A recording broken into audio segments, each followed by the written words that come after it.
The backyard used to be all grass. So you love this. You guys are obviously gardeners.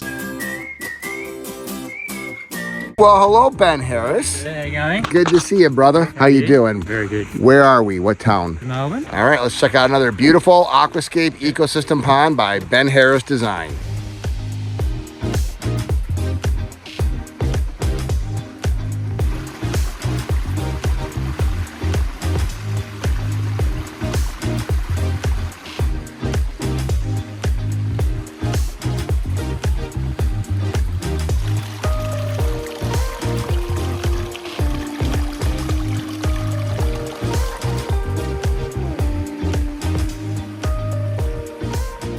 So how long ago did you build this one, Ben? In 2019, four and a half years old. Nice, so it should be a nice garden then too, it looks like, huh? Yeah. Is it this one with the puppy? Yeah. Aw, how beautiful. Hey, guy. Hey, buddy.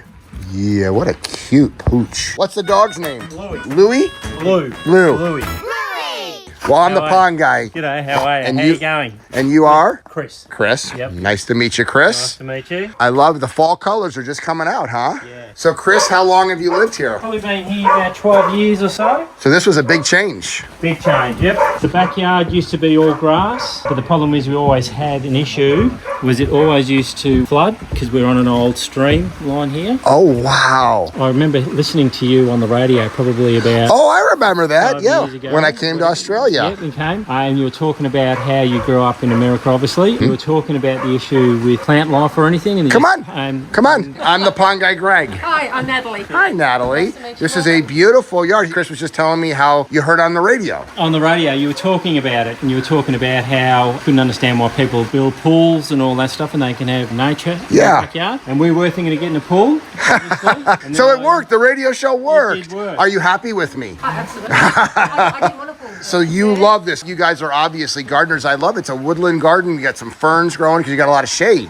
No, it's fantastic. Yeah, it's a little oasis in the city. It really is. You would not think. I mean, I would imagine that that's what everybody says that comes here. They would never expect to see this. That's it. Bang on. We took it through lockdown. Oh, sure. This was your Yeah, sanctuary. this is the summer before lockdown that we got then completed this for us. So you went from thinking about a swimming pool to having an ecosystem recreation pond. 100%. And after listening to you, got online, found Ben, came out here. He came up with some ideas for us, and I think that took a little while, Ben, I'm not too sure. Obviously, we had a cubby house there and some concrete all there as well. And it used to be all bluestone all the way around. We incorporated the bluestone into the pond, dug it all up, obviously, put the system through, put some fish in, and we've never looked back. It's been fantastic. Amen.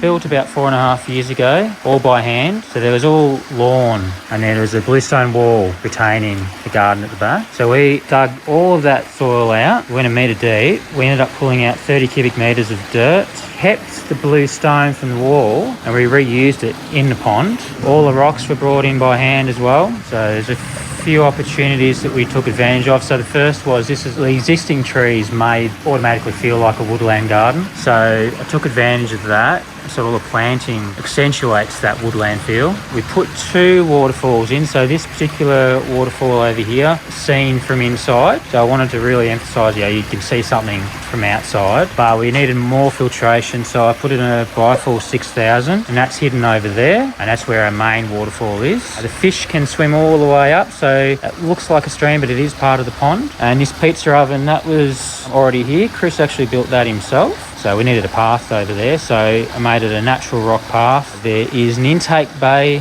built into this because of all the trees. I was very conscious of the amount of leaves that we're going to drop. So over here, our pumps are hidden over there and the water flows into there. These ferns, they're actually planted directly inside the pebbles. So they're drawing nutrients in the water. So same the Japanese iris and the copa. So there's a lot of plant life in this pond. We have water hawthorn, which grows really well here. Didn't plant water lilies in this because I didn't think it would get enough sun to really be worth it. And I'm going to walk across to the other waterfall because I really want to show you this moss, which I love. So I put a little bit of moss here 5 years ago and just love how it's just taken off.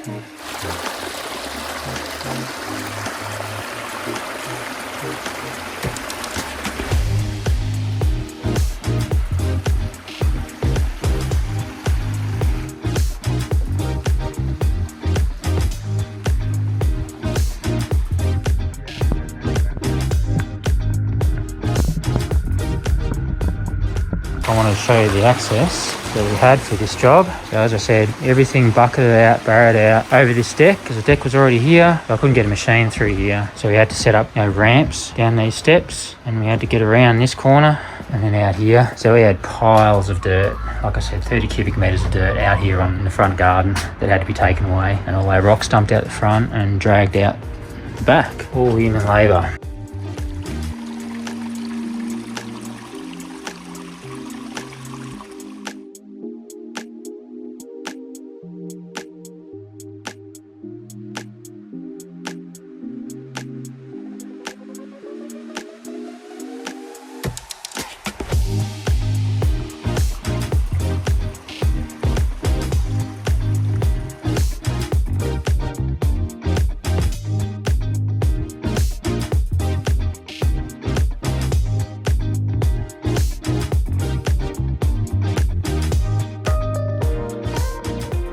The only thing I don't love about my job is having to leave. You would not expect this in a city backyard, but what else could you do back here that would make more of an impact than a decorative water feature? If you're interested in finding more about living the aquascape lifestyle, I'm gonna put a link here to other unique and interesting water features. I love my job.